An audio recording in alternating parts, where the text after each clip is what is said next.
Not to think of a few good reasons why you should leave her be. Well, the best one I can think of is that she ain't me. She ain't me. I said she ain't me. No, she ain't me. Ooh. Hello, everyone, and welcome to the Chair Sessions with Dr. D. Today's guest is a dynamic blues artist known for her eclectic fusion of blues, jazz, funk, soul, and indigenous American styles. She was a recent contestant on season 28 of The Voice. She's released an album in 2024, and she's been touring to support the album. On the line with us from Washington, D.C.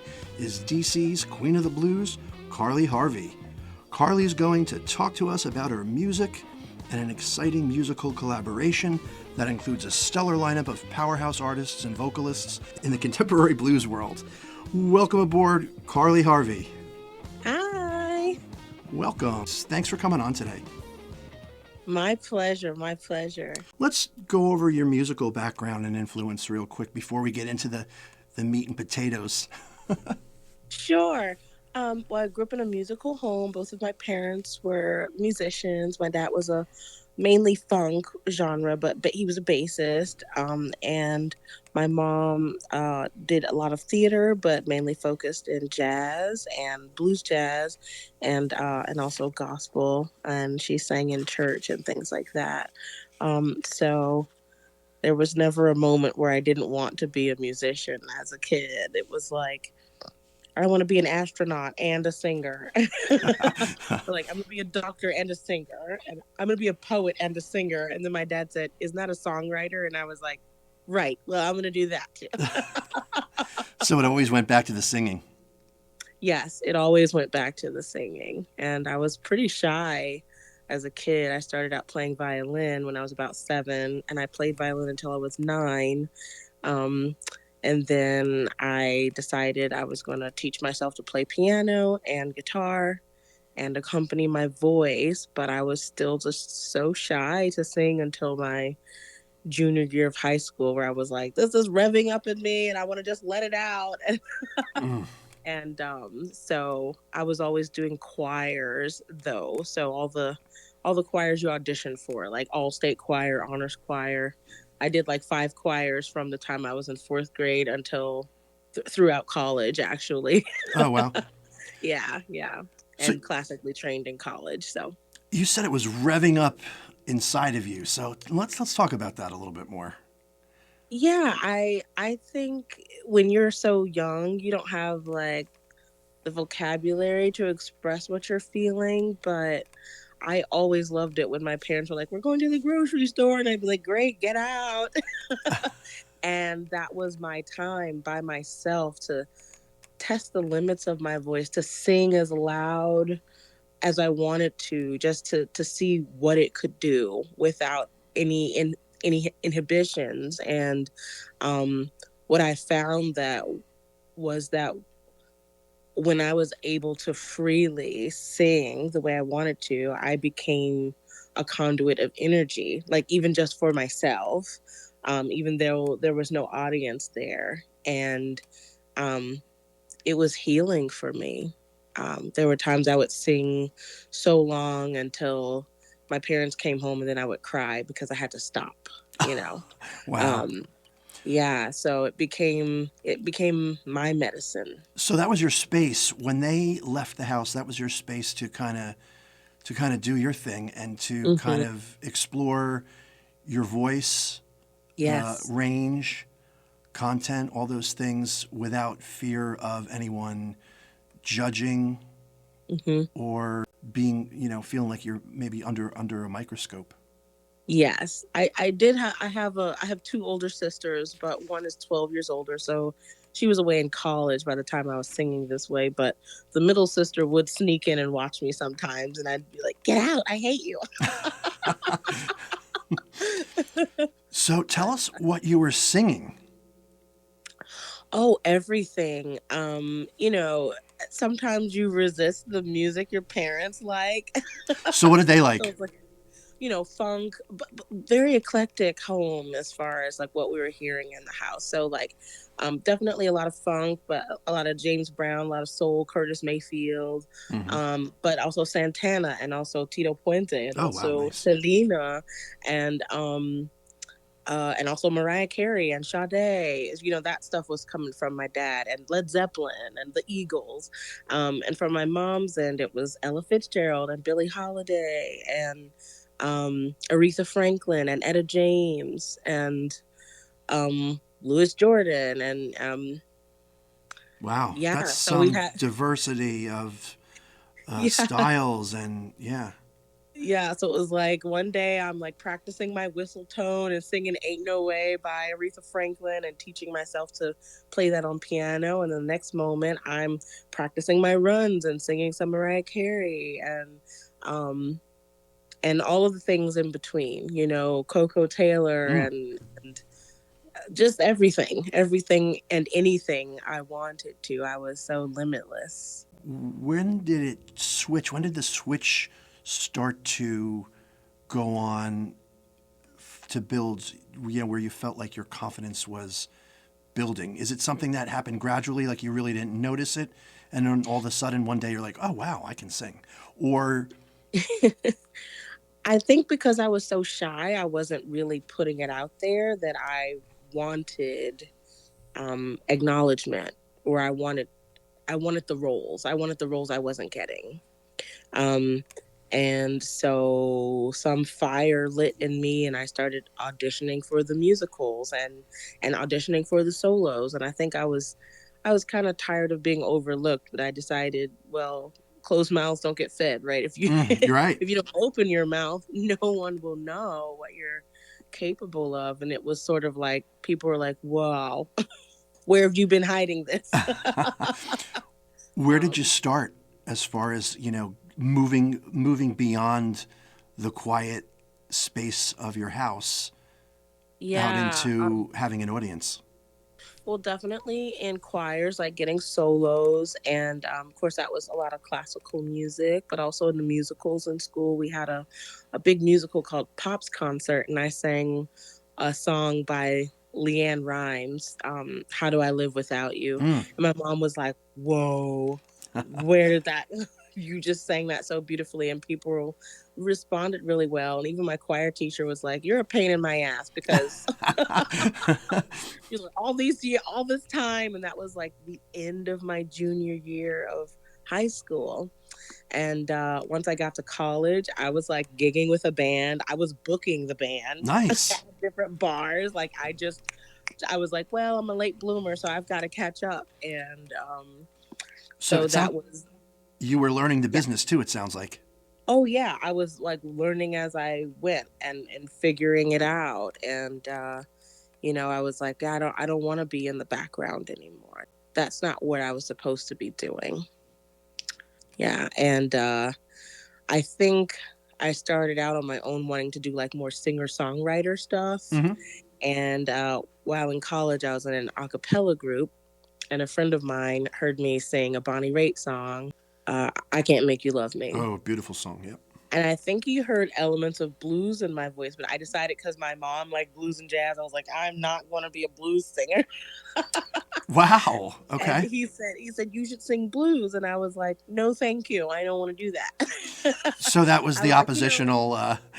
Oh, yeah. I was so resisting it. And he was like, well, how about, okay, just listen to Susan Tedeschi. Have you heard of her? And I was like, no. And I listened to her and I was like, oh, wait, she's young. And she's like honoring the roots of blues while kind of modernizing it. She had this like raw and pristine like timbre, like all at the same time. And it kind of reminded me of my own voice, because I was coming out of the classical world. So sure. I kind of had that pristine sound, but the Coco and the Aretha was raw. And I was like, oh, wait. I was like, oh, I kind of like this. So did that draw you back? Kind of back to the blues? Back into it. And I was like, oh, and now I remember I like the blues. I love the blues. It's my ancestral music. It's my heritage. Like, yes. And so I love that she kind of, in her respect for the roots of blues, helped me appreciate it more, where I was kind of, taking it for granted. And there's a specific type of blues that I'm not a big fan of. And I think as a kid, that's why I decided I didn't want to, because it could be performative, Yeah. And again, when you're young, you don't have the vocabulary, I guess, to explain what it is. But there was a time where Black musicians and dancers could only perform if they were bucking their necks and making their eyes really big and, choo choo shabooga. So any kind of jump blues, I hated it, because I didn't understand at the time, but what I resented was the sort of performative, minstrelly kind of space that some of it was coming from. Sure. And while I definitely respect those musicians, and they pioneered and paved the way for people like me, and that was kind of the box they had to make their art in, or they weren't going to be able to. So I definitely get that, but I think I resented the performative part. Performative part, yes. So when there's like, that type of blues where it's like, well, I like the blues. Yeah. That stuff doesn't do it for me, because it reminds me of an era where my ancestors were forced to, it's almost like a caricature of what the blues is. Yes. And yes. So I think when I was younger, I really was very resistant to that. And for that reason, I was like, I'm not going to sing blues. And I was totally ignoring the B.B. King and the Freddie King and the Albert King that I loved, and the 𝘱𝘱𝘱𝘱 and especially Aretha's earlier stuff is very, very blues based. Oh, yeah, absolutely. Like Today I Sing Blues and Dr. Feelgood. And so reconnecting through Susan, because That's of cool. her love for all of those artists, I was like, oh wait, I do love them. I love Etta James. What am I talking about? I love Nina Simone. Me back to it. Yeah, it really makes you realize how wide and diverse the blues really are. There is a wide range. And I think that it's one of the cool things that a lot of the contemporary artists are kind of doing. They're kind of reconnecting new generations with the different spectrum of the blues. And like you said, if you're not into, if one particular style of blues doesn't resonate, there's so many other styles that probably could or will. Yes. Yeah. And I was on one of the other interviews that I was listening to that you were talking about Led Zeppelin. Same thing. If you go, a lot of blues. There's a lot of blues influence there. Absolutely. Like Since I've Been Loving You, that's definitely just a slow minor blues. And of course they covered songs like When the Levee Breaks. Oh yeah.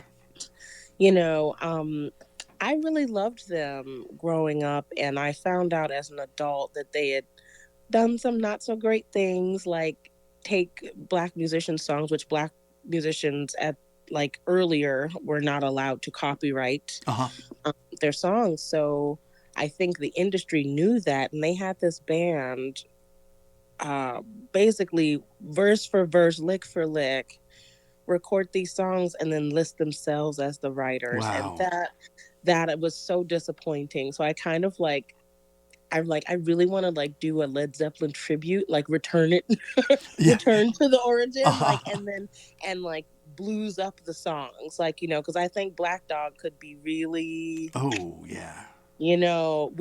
I could dig into that and pull the blues out of it, so. Ooh, yeah, I can hear that.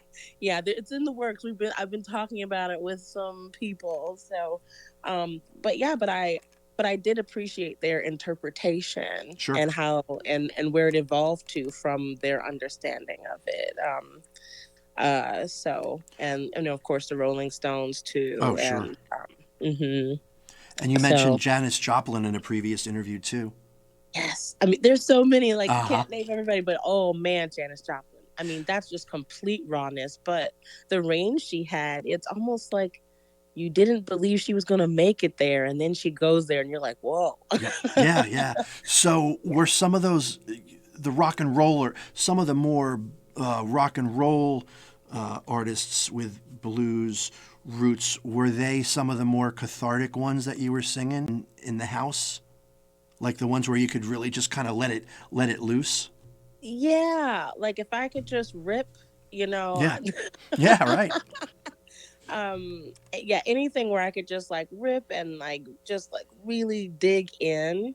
And I especially have an affection for Delta blues too. People would just like sing like, you know, like Chickens Down the Road, Yeah. or like, or My Man Left Me and It's Going Out the Back Door, like all sorts of stuff like that. And I was like, I couldn't like place my affection for it, Mm-hmm. but it's because it was so simple. Like a lot of Delta blues just stays on the one. Yes. Right. But you have all this amazing stuff happening around it. That's it. I love, I'm a really, I really like the Delta blues myself. It really resonates too. And it's exactly that which you just spoke of that really resonates with me. I love the simplicity of it, but the complexity of it at the same time. Yes, it should not be underestimated. Yes. A lot of people get into blues and they're like, oh, it's easy. You're just blah, blah, blah. And I'm like, Yeah, no. if you don't feel it, if you don't let your feet hit the ground Yep. and connect into the earth when you do whatever you do with blues, it's not going to come out right. Yeah. Because this is like this. It's almost like an Indian classical music where you have that like drone at the beginning before it gets into the rhythm. Staying on the one and that like very steady kind of like beat, I mean, it gets you into this meditative space. So where you can transport, where you can truly like be a conduit of energy and of source of your ancestors, of the creator, whatever you want to, Yeah. you know, call it, God, Yep. even. And so To channel that inner Yeah. that inner energy. it's completely channeled. And then imagine like a group of people together, all in a trance, because they're feeling that groove, right? And so the harmonica's got this rhythm, and then the guitar is doing something different that's real dirty, and then the singer can really dig in or kind of come out of this like really creative space. And Yeah. I think it's the most beautiful. It's the most like transporting, Yeah. like portal of Yeah, and transformative. amazing. Yes, totally. It transports, it transforms, and I think also too when you're playing to an audience and everybody's kind of getting into the rhythm, the groove, like you said, it's meditational. It's almost like being in church, you know, and you're all feeling connected. Yeah, because you start to share the same frequency. That's it. It's about sharing the frequency. Mm-hmm. You talked in another interview about, and you mentioned here about the word grounded. Mm-hmm. What do you do to stay grounded? I sing mainly. Yeah. But lots of things. Like people are like, Carly's a wild hippie child. I'm like, yes, I go outside with my bare feet because the rubber on our shoes disconnects us from the earth, you know? Yeah. So I hug trees. I go outside with my bare feet and, you know, and I sing because it truly, truly grounds me. And also, which we haven't touched on, I do teach the lectures. I do give lectures on the origin of blues and the Native American influence at that origin. And so the place I'm coming from, especially, where Delta blues comes from, definitely like blues in the South, is influenced by the proximity of Black people to Native ceremony and music and culture.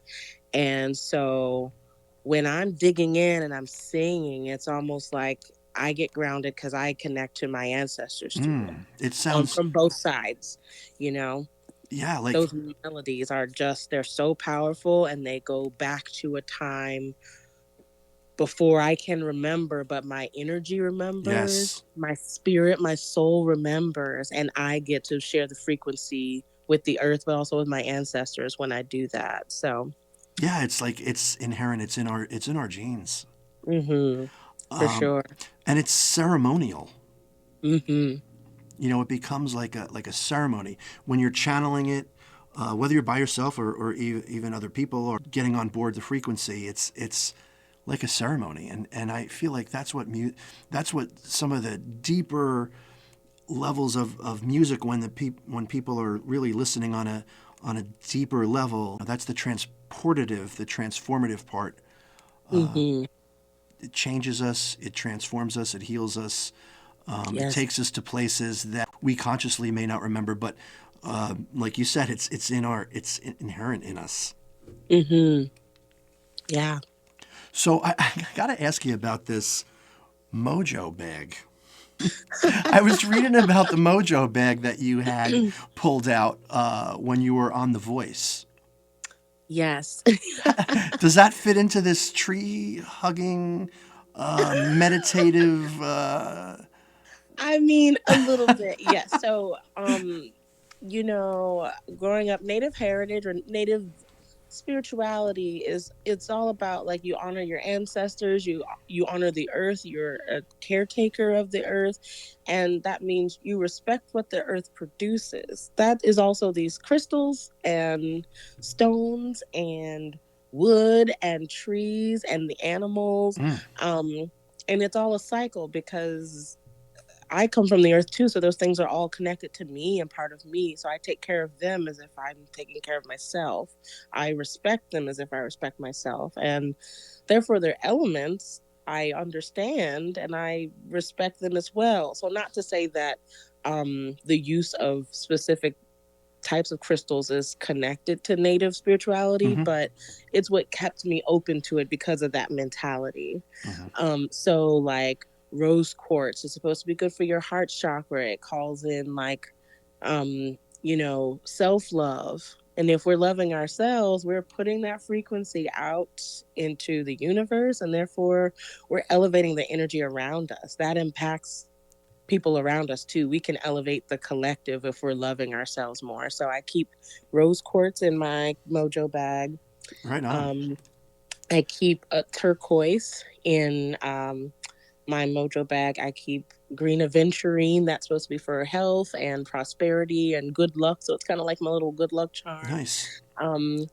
And that's supposed to be good for your heart chakra as well. And I had a petrified wood pendulum in my mojo bag. And wood is kind of like it's got the masculine charge. Everything has a feminine or masculine charge. The yin and yang, right? Energy. Yes. And so this is more about like action, decision making. And so I was like, I need this petrified wood pendulum for my decision making. And so that's just what was in there. So it's a little bag of energy, positive energy. Yeah, it's a bag of energy of like, and the things that came from the earth that I respect. And people were like, Carly's a witch, and like they're like evil and Satan worship, and I was like, wow, it's from God. Like, yeah, it's so easy to throw the labels out there, right? Yeah, and so yeah, those are just my beliefs, and it's because I respect the earth so much, and I'm grateful for the things the earth produces that aid us in life. Like even herbs, I use herbs to do plant medicine. Yeah. If you are sick, I can give you an RX. Like if you're like, oh, I'm feeling chest pain because I'm anxious, and I'll be like, you need hawthorn. Oh, totally get it. I have a cabinet with just about every tea you can imagine. When friends and family come over, if they're going through something, they're like, all right, what kind of tea do you have for me? And I whiz the lazy Susan around and come up with something and fix them up at a little elixir of tea. Sometimes I blend a few things together. Amazing. And just imagine if you were a woman and were a midwife and had all those herbs, they would have been like, witch, burn the witch. I would have been burned at the stake. For tea from herbs that God made. Like, right. Yep. Insane. But yeah, so that's what I do with my mojo bag and why I keep it with me. And well, that mojo bag's got quite a bit of energy in it, and and your artistry, I think, is testament to the energy. Oh wow, thank you. So let's talk about the album. You released an album last year. Yes, I did on my birthday. Oh, that's awesome. Congratulations. So let's talk about the album, how it was inspired, how it came together. Well, I knew that I was like, it is time for me to have a full-length album. I had a EP I released before, and then I had this like crossover project with a producer in Italy. So we got like songs in Italian and Oh, wow. Napolitana and like stuff that's not me. And I was like, I need music out there that's me. So again, that drive I had as a kid, like I don't want to be overlooked, and closed mouths don't get fed. So it needs to happen now. So So you wanted to support your own authenticity in your music and your artistry. Yes. I wanted people to be able to say, let me pull up this music and have them truly hear me. So I co-produced the album. And it was like all the little bells and whistles, little things I could hear. Like, I want this type of bass, and I want the horns to actually do this, and like, let's do these voicings for the horns, and how about this rhythm? Ba da da da da. Let's do these riffs, and so you could hear it. Yes, I could hear it in my head, and so I go to this amazing producer and engineer, Mark Williams, and I'm like, I have the whole album in my head. I just need you to help me like paint. Manifest it. Yes, and he did such an amazing job, and was so receptive to my artistry, and I was like, I want open space in these particular songs. I want to fill the space in these, and the album is totally the manifestation of all of the things that influenced me. Even things I didn't realize. So there's blues funk on there. There's 2 songs I wrote with my dad on the album, and they're very funk influenced. They're blues funk songs, and that one is those 2 are She Ain't Me and Worth Waiting For. Cool. I'd like to get into some of the we'll go through maybe a little liner notes on the songs on the album. Before we do that though, can you talk a little bit about the songwriting? Like, did you have the material ready? Or how was the material written? Was it, written a while ago? Had you written it specifically for this album? You had a concept in mind, or? Yes, most of the songs I had written a while ago. Some of them were like from 10 years ago, and I just didn't have the money to invest into putting together a full album. Some of them were ones I'd recorded before, and they evolved. So I wanted to present the newer version of them. So I would say the most recent songs are Mean Old Woman. That was a song I wrote maybe 4 or 5 years ago. I was going through a divorce. And it just started to be a thread, so we start out with like a Delta blues with native vocables, because that's the setting, like that's where the blues was born, right? From native lullabies where Black people had proximity to hear it, or were owned by native tribes and then lived on those territories and were listening constantly to music and culture, or their families were blended. These are Afro-Indigenous people too. And the blues scale, the minor blues scale, is like one note different from the minor pentatonic scale. And that is a scale where you hear like native music from North America to Canada, and even the indigenous tribes in South America. That's the scale that they are playing their music from, singing their lullabies from. So you started with, I think, is it called native scat? Yes. And so, one day I was like singing some prayer songs, and I started to like blend scatting in with it. And I was like, I found it interesting that scatting, you sing on syllables, and they call it nonsense words, but I'm like, no, they are vessels of energy, and we say shoo doo doo dee da day, right? But that's how I get to become an instrument. So they carry energy, even though it's not a translatable language. Right. And native vocables are pretty similar. There's not translatable language, but when you hear like way ah hey way oh hey ah way, you know, that's not a language I can translate. Correct. But those vocables carry energy, and so I was like, wow, I'm singing this prayer song, and they're blending together. It's and transcendental almost, right? Yes, absolutely. And I was like, so, you know, when you're in your bio, it's like Carly created native scat. I'm like, I feel like it was conjured through me, or like it chose me as a vessel to come through. It channeled. You channeled. It channeled through you. Exactly. Because you're open to it. Yes, and I'm very like, and I honor my ancestors. You know, from especially we're in the United States, we're on this soil. I honor my native ancestors, I honor my African ancestors, and it was like this beautiful collaboration, a beautiful fusion of my heritage, and so it just came out through me. And I noticed a lot of times when I was like just singing a jazz song and scatting, I would do these things where I would like kind of sound like the native flute, like And then a friend of mine who is a blues player, he was playing the flute, and he did some bluesy bends. He was like, and I was like, I'm a flute. It was like, it just like this light bulb came in. And so I started this style of, you know, meditation for myself, and it came out through music, through my voice. And so I needed to add that into the music on the album. Yeah, it was a beautiful way to start. It's almost like a beginning meditative prayer that starts the album off. Mm-hmm. Absolutely. You know, it gets you in that meditative place. It kind of like it opens you up to receiving the rest of the album.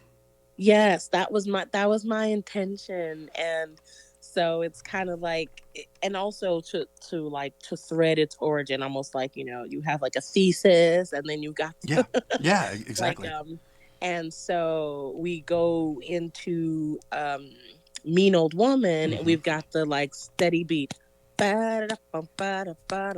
that kind of like, if you were to take out that boogaloo style, what you would have is kind of like a native sounding steady drum situation. So I was like, this is how we can hear from the Great Migration. People were coming from the South and moving into Chicago, so you had more electrified blues, but it still had its nuances from where it came from. That percussive sound? Yes. And its rhythms and things like that. And even the blues shuffle is influenced from like native stomp dance songs, which, you know, I was like threading those pieces together. So it starts out with Mean Old Woman. So we have a nice like electrified but classic blues song right after coming out of Delta blues with native vocables. And then after that we get like, it's kind of like the blues family tree, right? Yeah. We start with the roots, and then we get to the branches. So there was like, I think after Mean Old Woman, there was, what's the song after that? Is it Misery? Yeah. So we get a nice soul blues song reminiscent of Etta James. Yeah. You know, because soul doesn't exist without blues. yeah, that's true. You know, and so it's like, here's a different presentation of blues. It's got the use of the blues scale and the minor pentatonic scale, but the chords kind of move in a different way. We've got a different progression than just the 1-4-5, but all the feels, right, and of the honor from where it came from. And then we get into like blues jazz and blues rock, like with Let Me Go. That was a song I wrote in my sort of singer-songwriter kind of phase, and then it kind of evolved, and I was like, it's so appropriate in this album. And because when I perform it, I include native scat at the end, I was like, here's it, like the thread still coming through, like sort of weaving them together. So another notable one, She Ain't Me. Yes. So, yeah. wrote that song with my dad.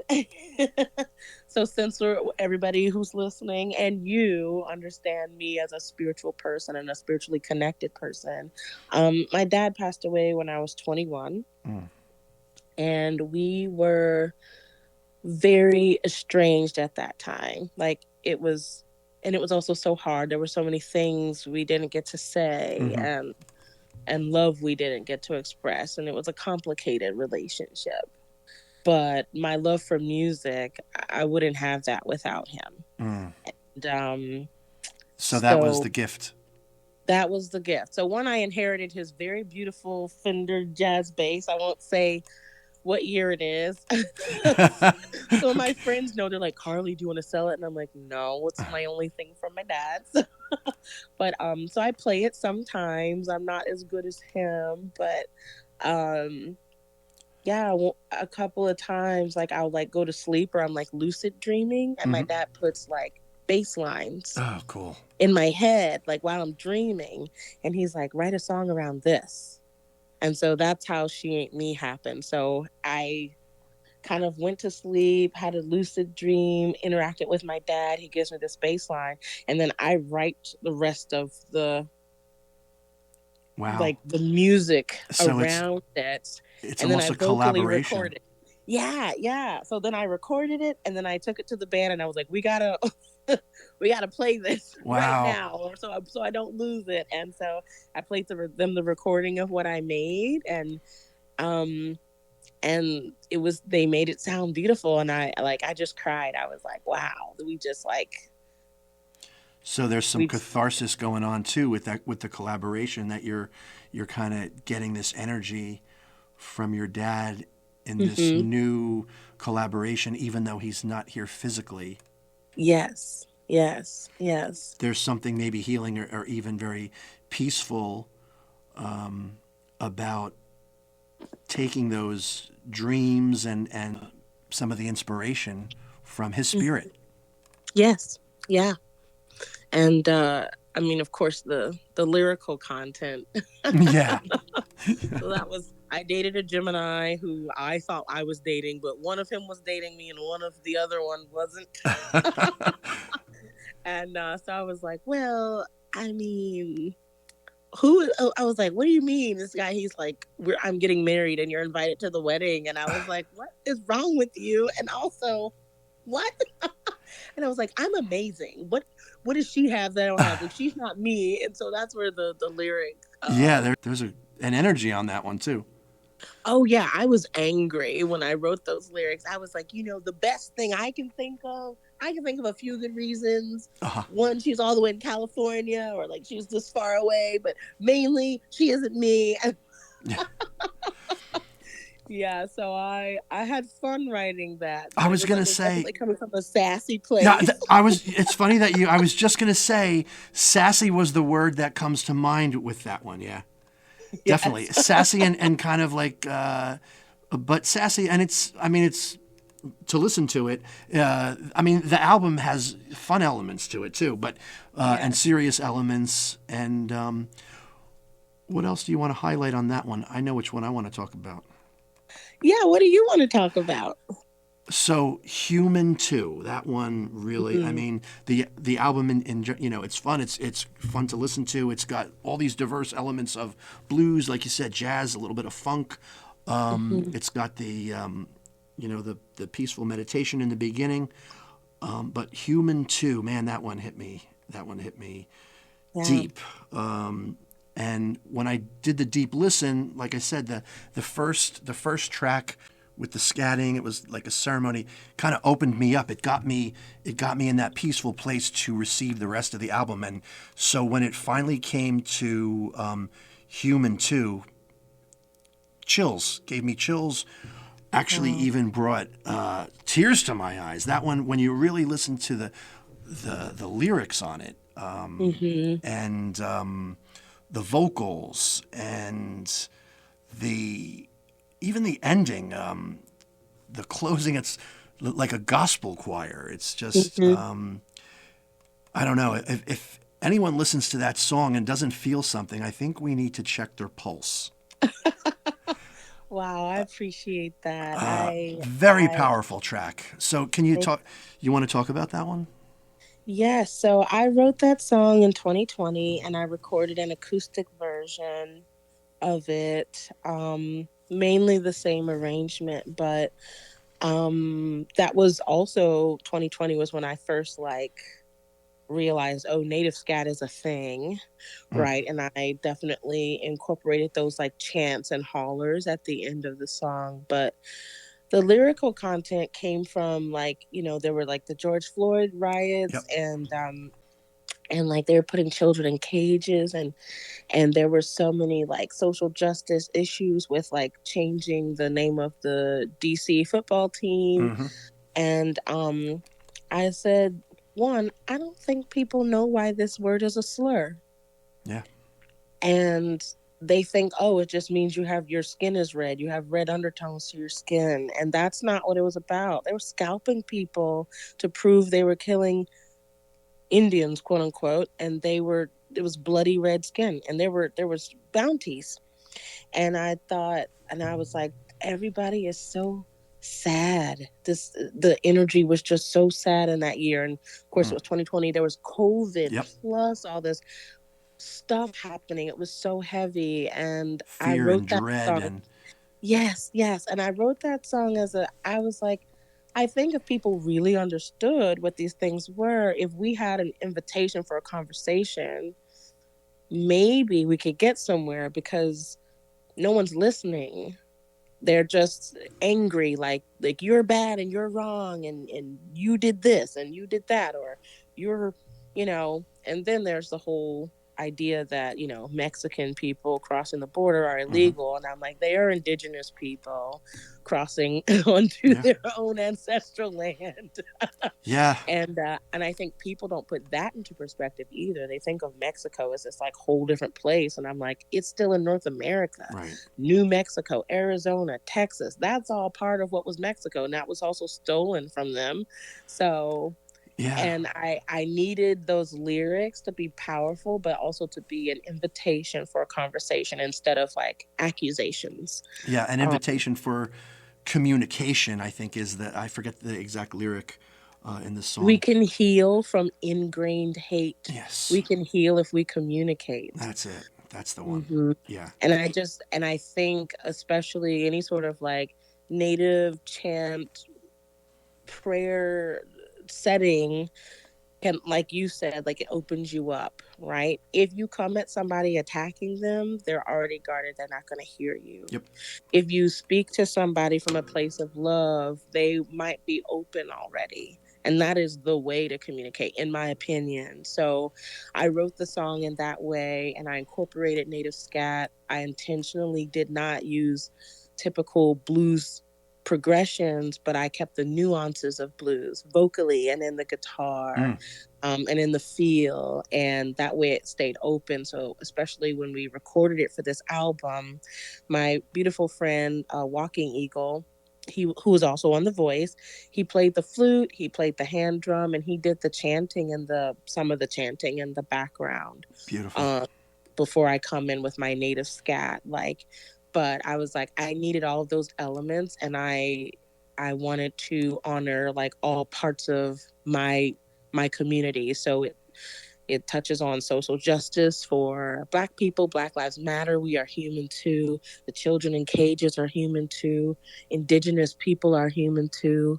And then it's this togetherness at the end. You have that gospel choir. So that's the Black music influence, and it's got native chanting there. So there's a native aspect, It brings it all together. Yeah, so I think it brought it all together. And then at that point, it's regardless of where you're coming from in your background, you realize that you're still connected to the more universal connection, where the boundaries are no longer there, the labels are no longer there, the walls are no longer there. Yeah, yes. And so when we recorded it for the album, I said I knew I wanted it to be collaborative. So I reached out to my friend Dave Keller, who's an amazing vocalist and guitarist. And he's more of like in the soul blues genre. And I reached out to Anika Chambers, and I thought, she is such a powerhouse, big, powerful voice. Oh, yeah.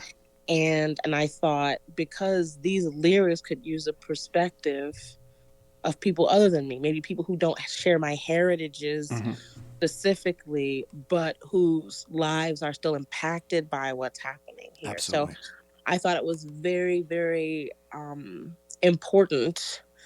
At first I thought like, oh, well, Dave can do the second verse and he can do the first verse. But I was like, oh, that wasn't by chance. Dave was supposed to be the person to sing the lyrics.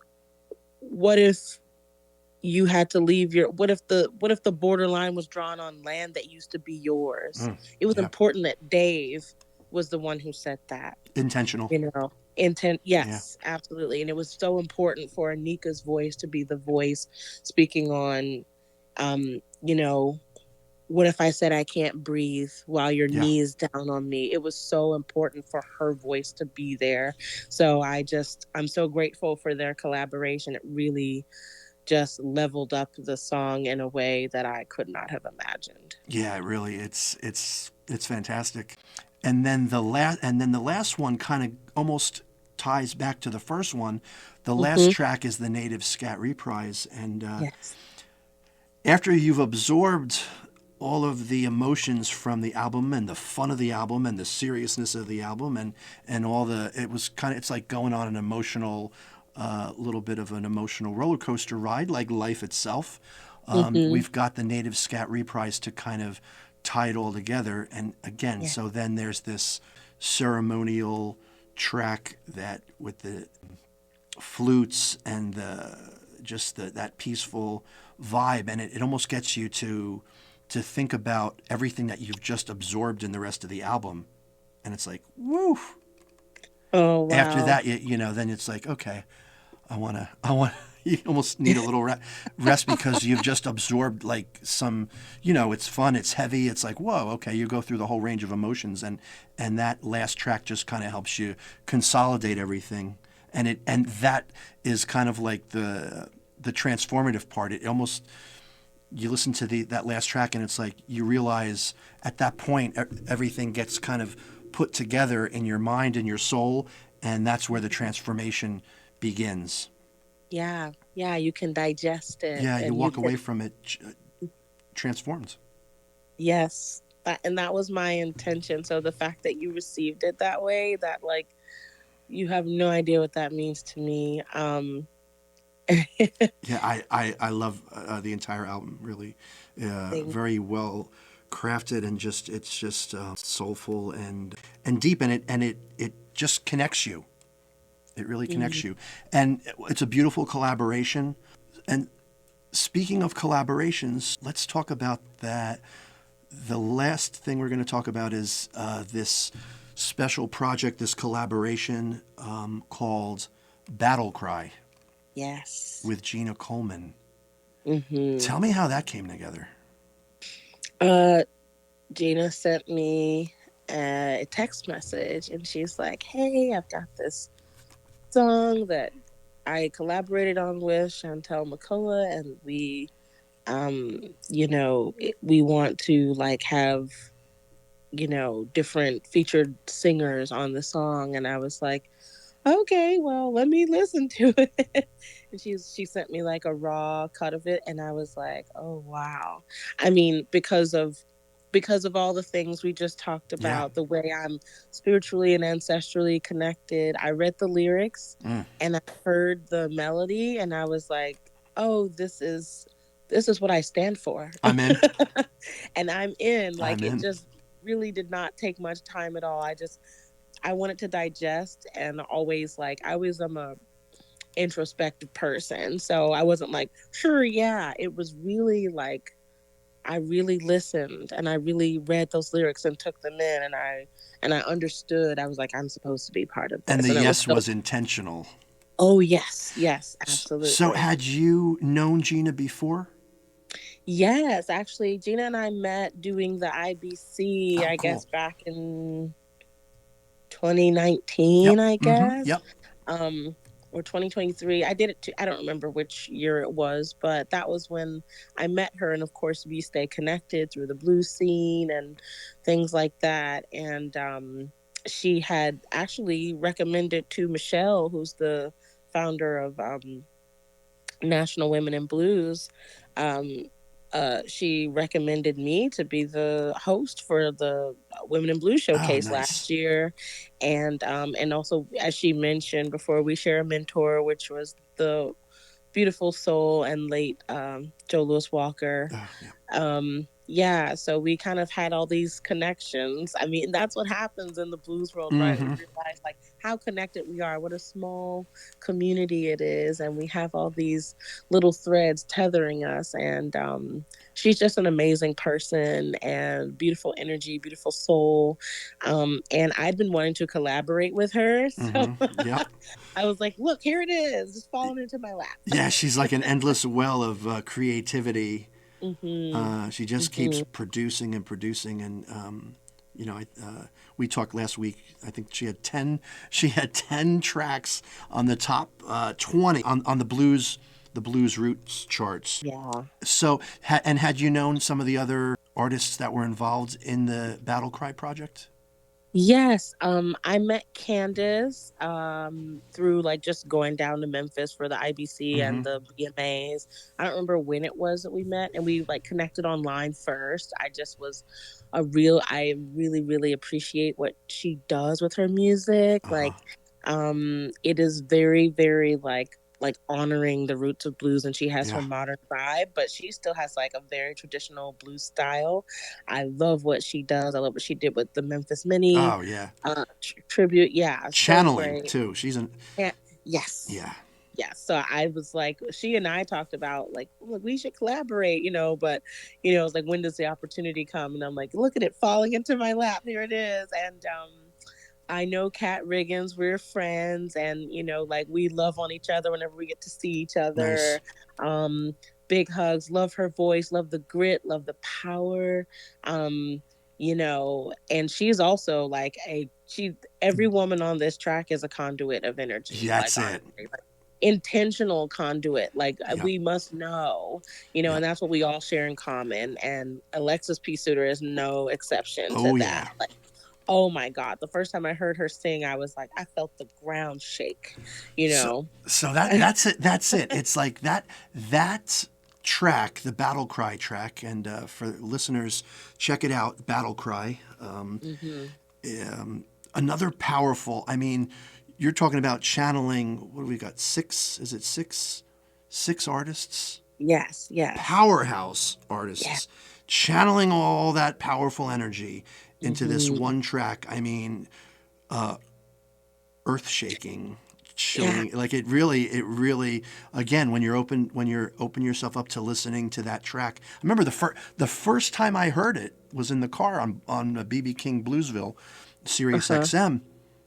Immediately, from the first few notes, it resonated so deep, so strong, got chills. It was like, yeah, this is what it's all about.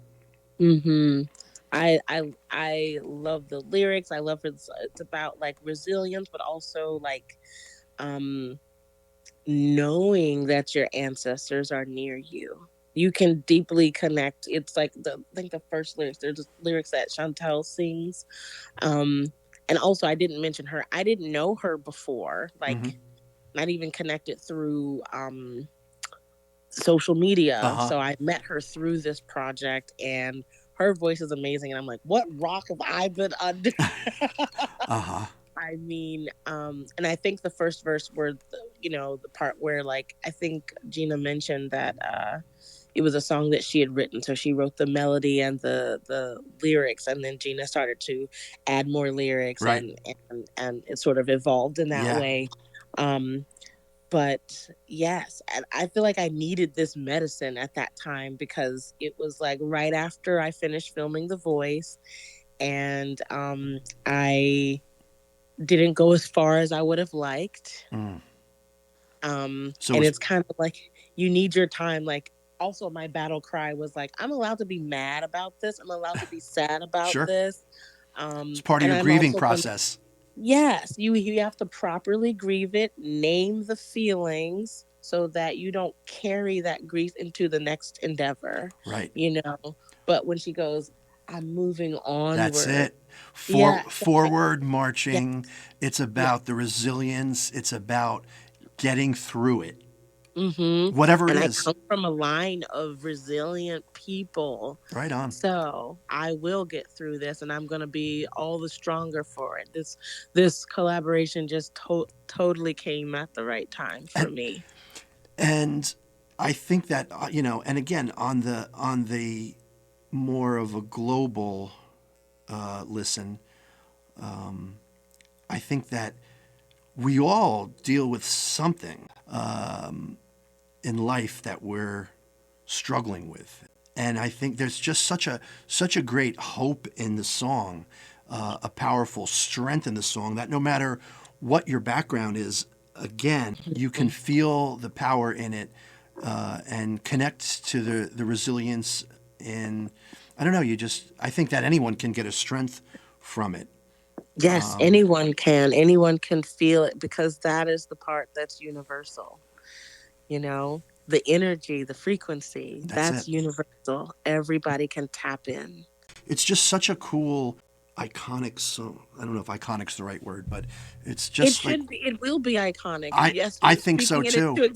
I really think so, because it kind of, like you said, it takes that the roots of the blues, the history of it, and it brings it forward into now. It honors the past and gives strength to the present.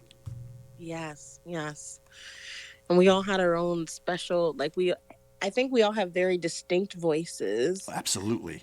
But also, I don't think you could tell we recorded it separately. So that I was going to ask about that. Yeah.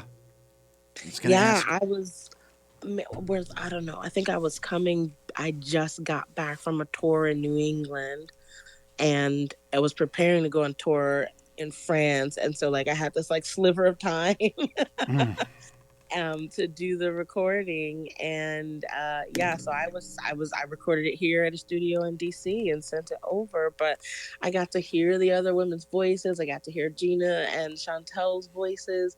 And it was like I called their energy into the room with me, while I recorded. And I really, really felt it. Even the engineer recording was like, whoa. He was like, whoa, this is powerful. And I was like, I know, right? Yeah. And when you listen to it, there's no separation, really. Even though you all have your distinct parts, there's a synergy where it just flows. Powerful track, Battle Cry, available on all the music platforms. And your album, also available on the platforms, correct? Yes. And we're going to put links to them in the interview liner notes. Mm-hmm. A lot of great stuff going on. Thank you so much just for receiving the medicine. Yeah, it's medicine. Thank you for recognizing it for what it is. Yeah, well, it's hard not to recognize it. It's powerful, and it's permeating the airwaves. We need more of it. Keep up the great work. Keep up the energy. I want to wish you the best of luck with the album, and keep doing what you're doing. It's great, and we need it. Thank you so much. I appreciate you. Thank you for coming on again. From dusk till dawn, I'll be hellbound to fight for my throne and retain my crown. I won't turn back. Stakes are